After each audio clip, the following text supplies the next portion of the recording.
Welcome to the Future of Political Consulting by the AAPC, where we explore the evolving landscape of political consulting in a rapidly changing world. The AAPC is a bipartisan membership organization that represents professionals working in the political consulting industry. Our host today is Jill Normington, partner at Normington Peltz and Associates and member of the AAPC Board of Directors. Jill has more than 20 years of experience in survey research and campaign strategy. She will be leading the discussion with Dr. Jennifer Lawless, a professor of politics and public policy at the University of Virginia. Jennifer's research focuses on political ambition, campaigns and elections, and media and politics. She will bring her wealth of knowledge to discuss the barriers women face in political consulting, the importance of mentorship and representation, and the shifting voter dynamics that consultants must understand to succeed in the future. Together, they will examine the role of women in political consulting, past, present, and future. Jill, take it away. Good morning, Jen. It's nice to meet you. I thought I would start in the most general sense by asking you two questions, really. It's one question really in two parts. One, can you just give us an overview of what your research has told you? And then for me, as a researcher, I'm kind of interested in the methodology behind how you can, reach the conclusions that you reach. So you can answer those in any order you want, but, walk us through what your research generally says. Sure. Thank you for having me, and good morning. I have been studying questions of the gender gap in political ambition for more than 20 years.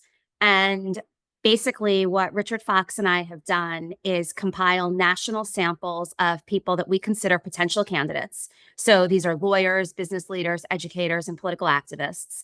And we've conducted national surveys and supplemented those surveys with in-depth interviews to ask people whether they've ever considered running for office, whether they've been recruited to run for office, whether they think they're qualified to run for office. And the logic behind setting up these studies this way is that on paper, the women and men are exactly matched. So we're coming up with comparable samples of lawyers, comparable samples of business leaders, of educators, of activists. These men and women have similar levels of political interest, similar levels of political participation. Their incomes and educational backgrounds are matched. And so we're really able to home in on differences in interest in running for office. And when we did the first study in 2001, we uncovered a 16 percentage point gender gap in political ambition. And by that, I mean that women were 16 percentage points less likely than men ever to have considered running for office for any position whatsoever. They were also about 50% less likely to do any of the things that are typically required to run, like talk to party leaders or figure out how much money it would cost or engage with a political consultant, talk to experienced candidates. Fast forward, and in 2011, we did another survey, basically the exact same questions, brand new sample of people set up the same way, but it's like the next generation of potential candidates.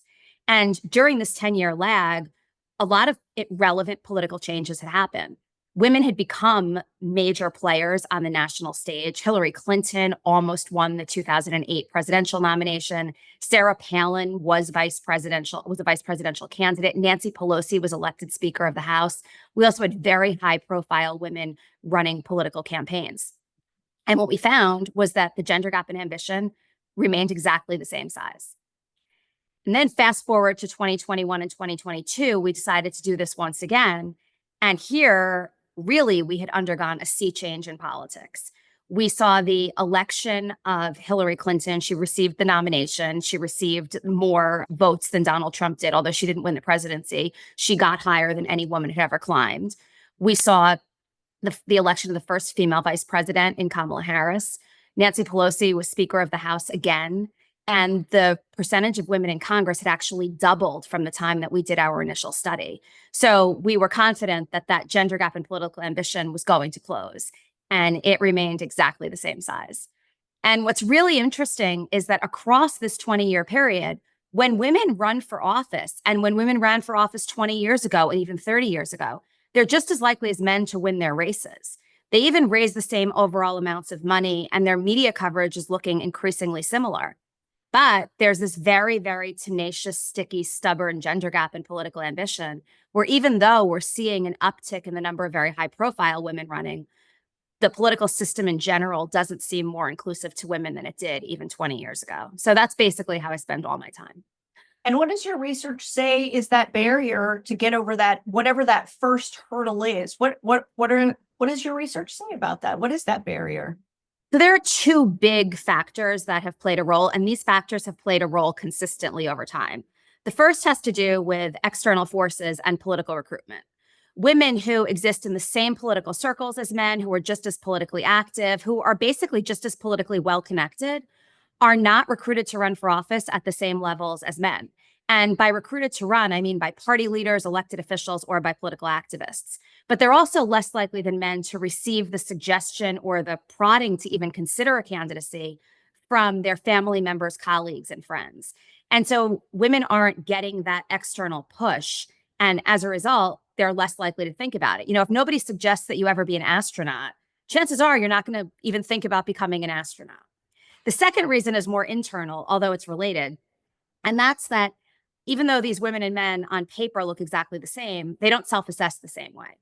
And women are far more likely than men to consider themselves not at all qualified to run for office.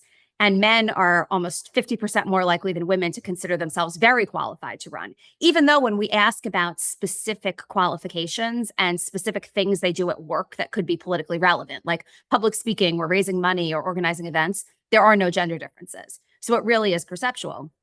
And when we've delved deeper, we found that it's because women, and frankly, men, think that women have to be twice as good to get half as far in politics. So their bar of what a qualified candidate is completely different. And so, although it's true that when women run for office, they're just as likely as men to win, both primaries and general elections on both sides of the aisle, the reality is people don't think that. And so if you don't know that that's actually what's happening, and if you don't know those are the aggregate level outcomes, and if you do see these high profile examples of bias and sexism in politics, thinking that you'd have to be twice as good to get half as far is a rational response to a political environment that looks like it's rife with sexism. It sort of reminds me of something that I read at just one of those little factoid things that pop up from time to time about, do you think you could land a plane in a crisis? And 8 out of 10 men said, oh, yes, I could definitely land a plane in a crisis. And 2 out of 10 women said they could land a plane in a crisis. And the reality is probably none of them could land a plane in a crisis.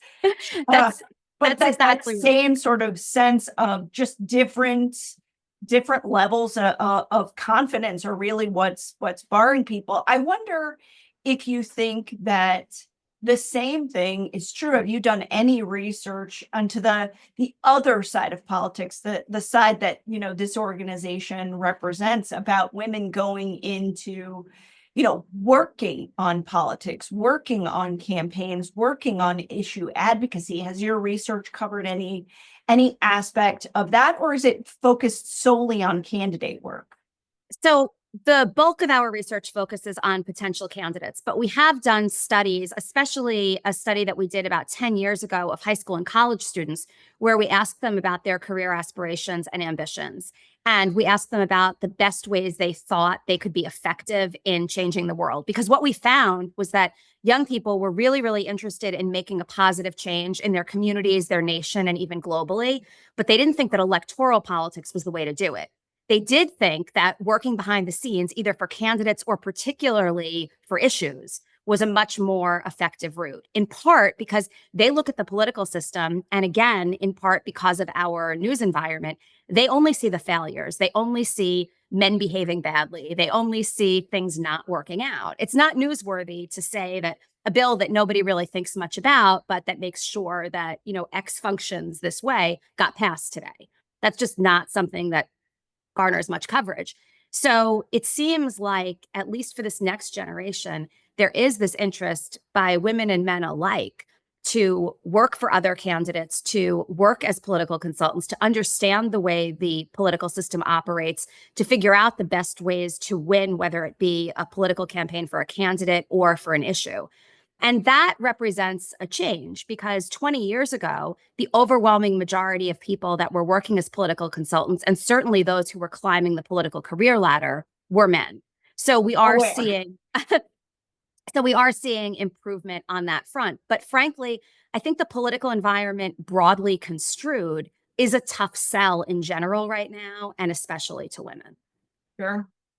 So I'm wondering if some of those ambition effects go away the older that you get. My experience, I work with a lot of women candidates and I work with a lot of first-time candidates, is I have a lot of women in their late 40s or their early 50s who say, like, I'm ready now.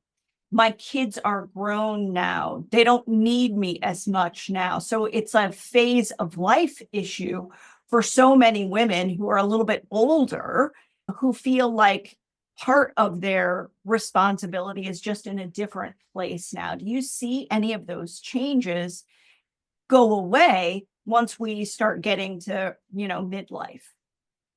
I'm really a dark cloud here. I'm like the glass is entirely empty. So, to forecast the answer, although I'll elaborate, is no. So two things. The first is that over these generations where there actually has been a shift in traditional gender roles and responsibilities with family, both household tasks and childcare, we've seen over this 20-year period, men move toward a more egalitarian household structure, or at least report that. Women still report doing the overwhelming majority of the household work and childcare. Men either have gotten a little bit better or now at least know that it's not socially acceptable to admit that they do nothing, which, somehow indicates some degree of progress. But over these generational shifts, we haven't seen any real change at this base level of ambition. And then within each of these cohorts, within each of these samples, older people are more likely to consider running for office, but that's true for men too. And so the gender gap in political ambition is the same size. So the glass is half full version of that is as people get older, including women, they're open to more experiences. They probably do have more of a push to do something important in their communities if that's where they're being, if that's where their energy is focused. But it's not going to fundamentally shift the ratio of women and men who are interested in throwing their hats into the ring. The second thing that I would say that's particularly jarring is that among college students, the gender gap in political ambition is actually bigger.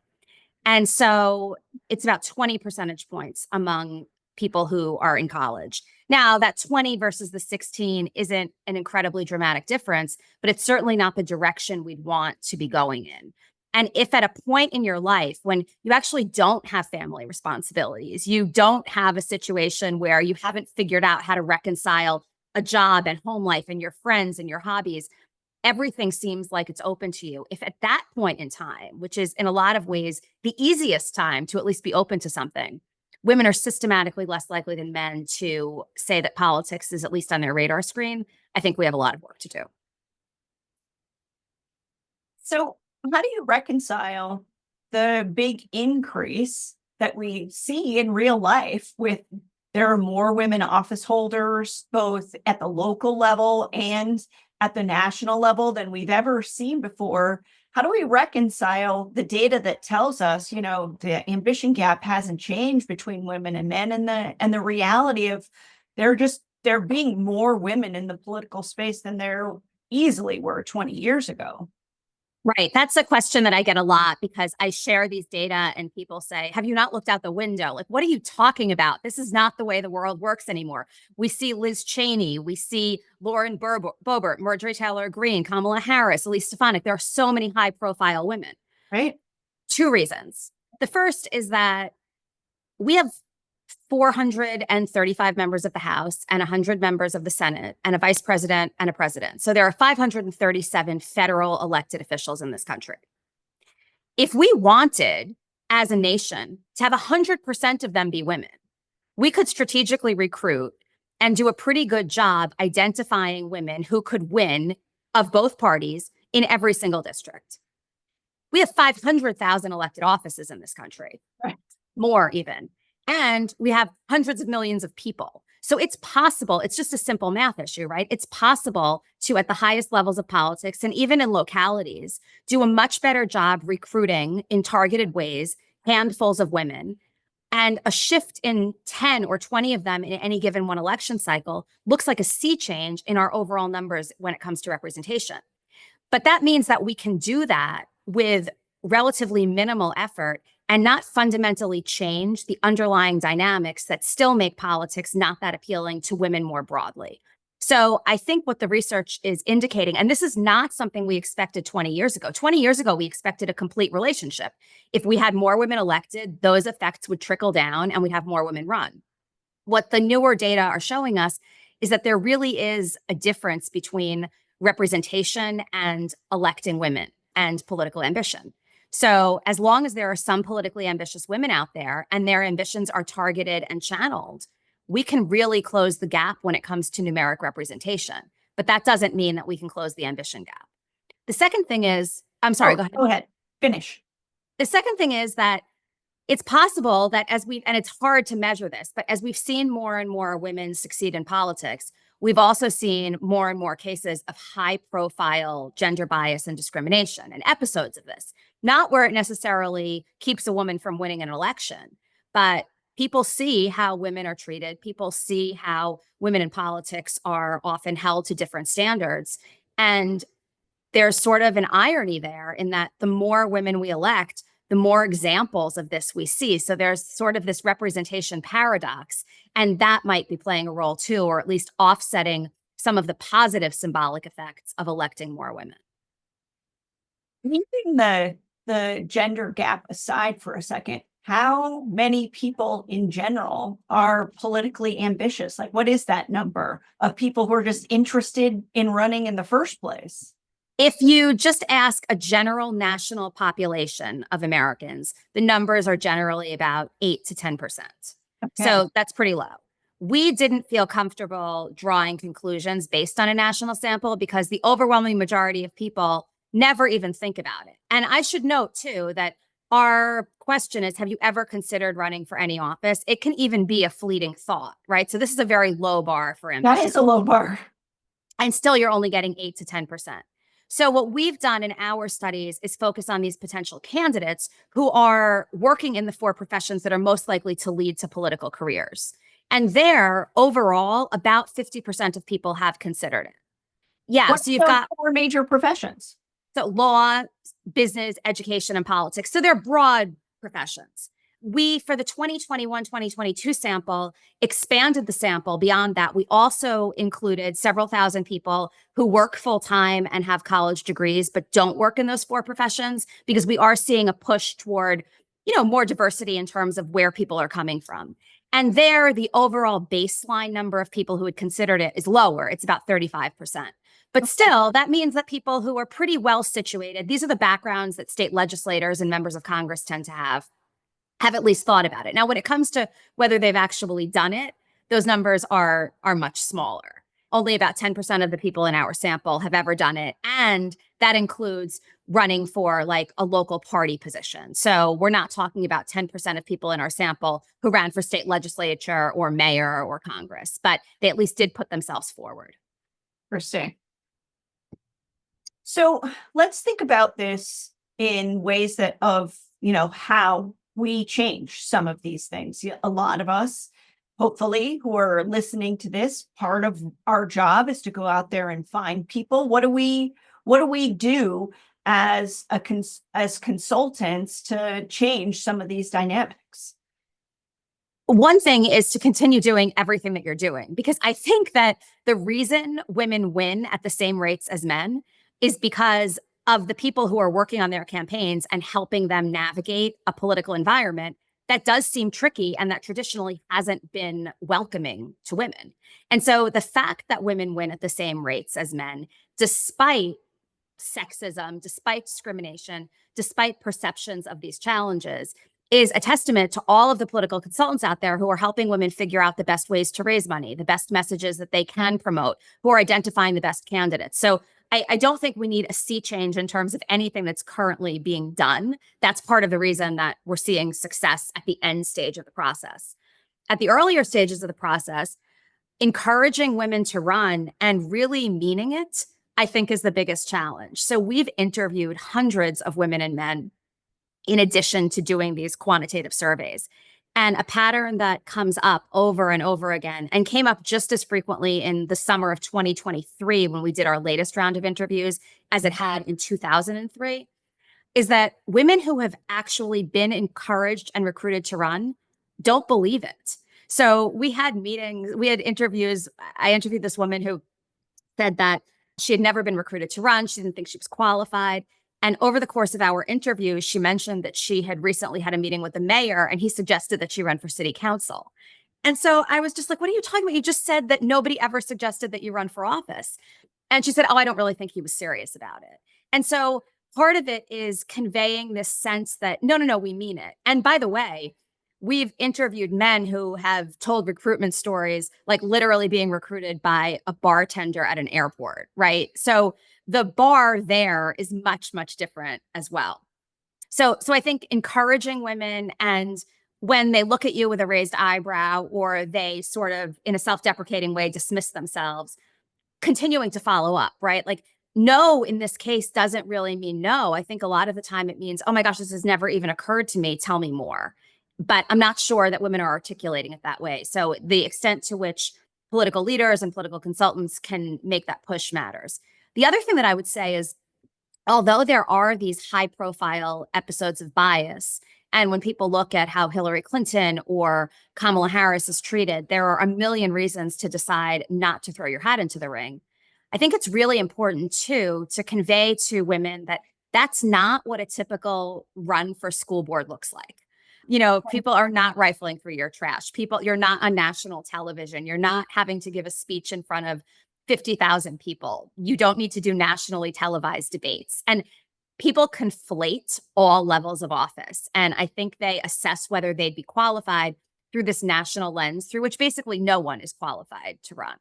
And then the third thing that I would say is highlight the positives. And we've seen a lot of work that has suggested, that when women are reminded about the policy change that they can make in a community, that they're more inclined. But I think even highlighting the positives about what goes on in a campaign could really play a role. I ran for Congress in 2006. I lost. I ran in a Democratic primary in Rhode Island.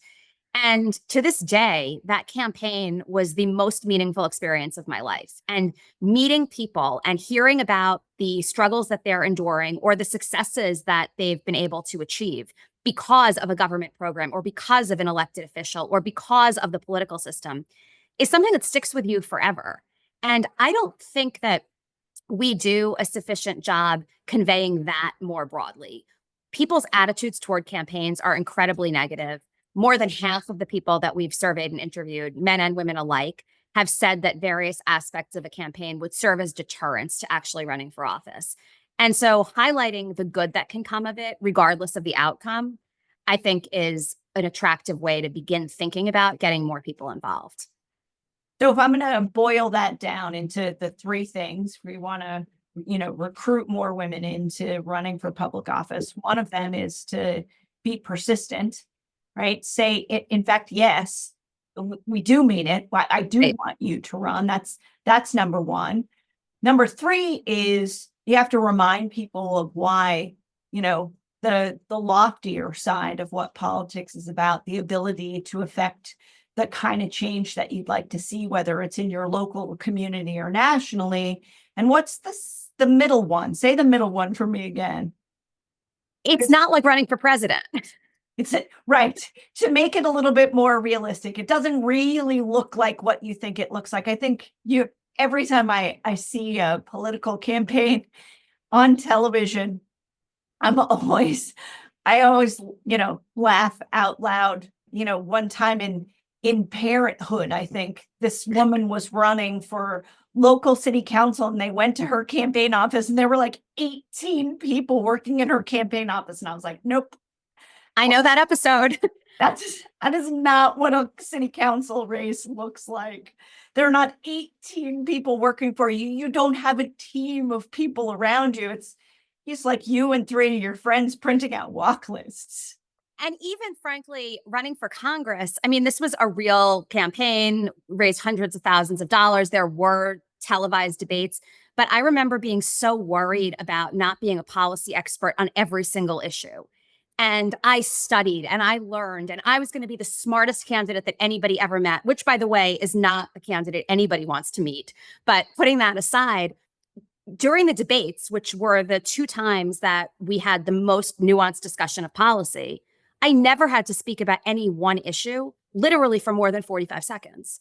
And so I think conveying, and that's for the US House of Representatives, right? So I think conveying the realities and the idea that there are a lot of things that you can learn as you're running and as you serve is something that just sort of comes naturally to how men think.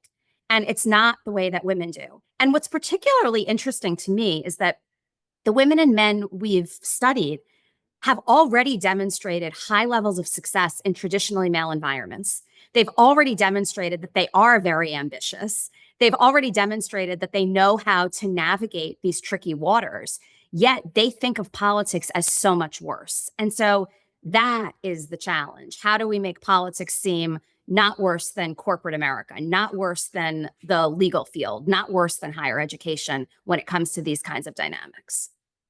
Interesting. Okay, so where can we find some silver lining in your data? Where can we find some maybe trends that are going in a direction that we might prefer? The most hopeful is that when women are recruited to run, they're just as likely as men to respond positively to that recruitment. So we know that this works. It's not a matter of you recruit a woman and she's still going to say no. She has the same likelihood as a man of moving forward once she realizes that you mean it. And so that's a very, very concrete step, and it's positive. Linked to that, being encouraged to run by a family member, colleague, or friend gives you that same push that being encouraged by a party leader, elected official, or political activist does, at least to start thinking about it. Now, turning that thought into an actual candidacy does involve more in terms of the party leaders, the elected officials, and the political activists. But having that idea appear on your radar screen in the first place, anybody sitting next to you can do that. And I think that that's something that we need to realize. We need to start encouraging people, but that's hopeful. And then the other thing that I would note that I actually view as a positive is that although women don't consider themselves qualified to run for office, they also don't think that the men out there are qualified to run for office. So they're not. So the upside there is, I think it allows us to explain that, okay, but they're going to run anyway.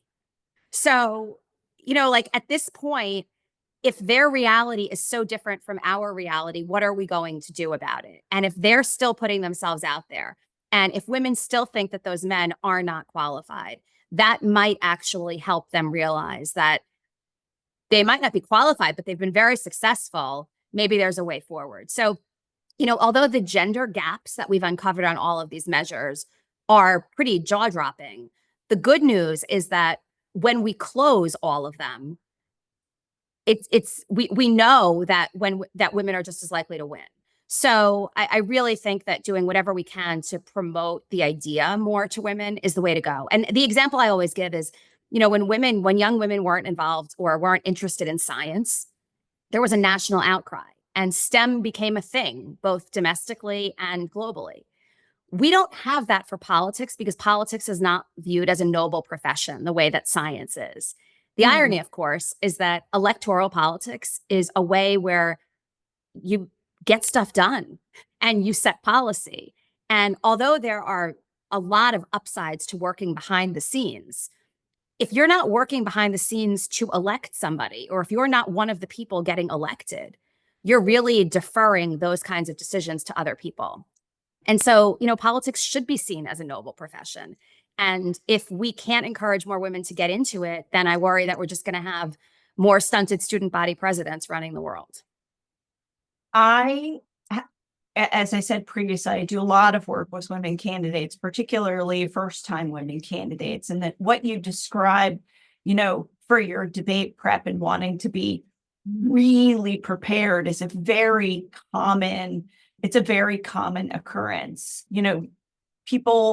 A lot of women who end up running for office are the way they solve problems is to intellectualize them so that if they're prepared enough, then that's going to reduce their overall anxiety level. And so at some point, as a consultant trying to help my client be the best that they can be, I anticipate this about so many of my women clients. We build in more debate prep sessions than I would for other people. We build in more, this is what the policy looks like to keep their overall anxiety level down. It's one of the things as a consultant that I can do that I am aware it's part of the gender dynamics that take place.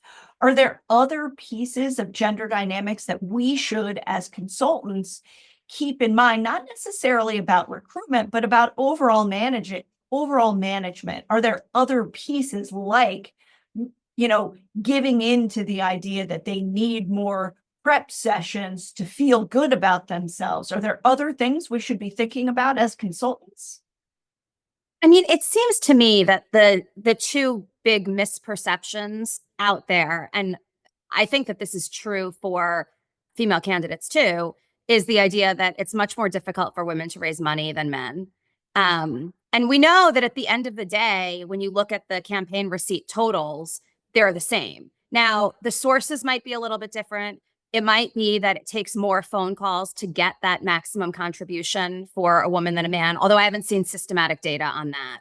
Okay. But the reality is, if that's the case, then women are even better than men at raising the money because they're making more of those calls to get the same number of dollars, right? And so I think sharing that information also the same way that, media coverage, as you know, in congressional races, for example, and certainly in down ballot races, local news is still the way that people get their information. And it's not about going on CNN. It's not about going on Fox News. It's about talking to the one local reporter who still works at your local newspaper. And Danny Hayes and I have done systematic analyses of local news coverage in midterm elections. And in terms of the volume and the substance of coverage, in terms of the specific traits mentioned in relation to a candidate, the specific issues mentioned in relation to a candidate, whether the candidate's appearance is ever mentioned, we found no gender differences. And so I think women also go in with this expectation that the media are going to be harder on them, that they're going to have to work harder to get coverage, that coverage is not going to reflect what the campaign is about. And there's just not evidence of that either. Now, at the national level, that might be a different story in presidential politics. But, the same way that we shouldn't be looking at the decision to run through a national lens, I think a lot of what candidates know or think they know about fundraising or media coverage is based on what they see nationally too. So to the extent that we can debunk those myths, it's really useful. One thing that I just wanted to add when you talked about, building in additional debate time, I remember having a conversation with Stephanie Shriak at Emily's List a few years ago, and she and I were both sort of bemoaning the fact that there are now so many candidate trainings for women. Obviously, that's a good thing, but women sort of get on the hamster wheel of these trainings and they want to take 900 of them before they think they're ready. And so we're in this catch-22 moment now where we have accommodated a lot of the self-doubts that women project to try and make them feel better equipped. But I worry that we've overcompensated so that it's possible now to just become a professional candidate in training. That is a possibility. And as somebody who, leads some of those trainings, I think that you can be right that we can create a cycle for people where they're just like, oh, one more, just like one more, and then I'll be ready. One more. Well, we've reached the end of our time together. I want to thank you so much for taking time out of your morning to walk us through your research and to give us maybe a little bit of hope. But what I'm hoping that people take away from this, because I assume that most of the people who are going to be listening are consultants like me, is some practical tips. Some real how-tos about how to go out there, how to recruit more women to run for office, the kinds of encouragement that women need, and how to successfully work with women clients when you have them on your roster. That is my hope for what people take away from this morning, is not just, what the research says, but how to potentially close that gap. Thank you so much. It was my pleasure. That was our chat with Dr. Jennifer Lawless and Jill Normington. Don't miss an episode. Subscribe to The Future of Political Consulting by the AAPC on Apple Podcasts, Spotify, or wherever you get your podcasts. And join the conversation by following us on social media at the AAPC. Thanks for listening.